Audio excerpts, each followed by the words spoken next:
Hi, this is Visit Pro 3 channel. In today's video, I will show you how to show hidden files on Xiaomi phone. Before you get started, don't forget to subscribe and turn on the notification to keep you updated about this channel.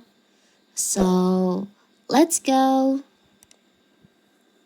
Android devices often hide certain files to maintain system stability and enhance the experience. However, knowing how to show hidden files on Android can be beneficial for various reasons such as debugging or customizing your device.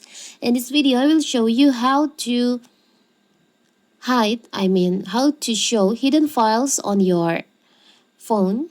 So first of all, of course, we have to open our file manager. Here's you can tap on the upper right corner, the three dots over here. There is a settings option. You can just tap on that and you'll find there is a show hidden files.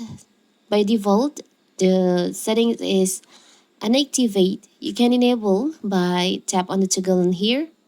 So your phone, your files manager will be shown the hidden files on your phone. It's so simple, right? So that is how to show hidden files on Xiaomi phone. Don't forget to like and subscribe and turn on the notification to keep you updated about this channel. Thank you and see you!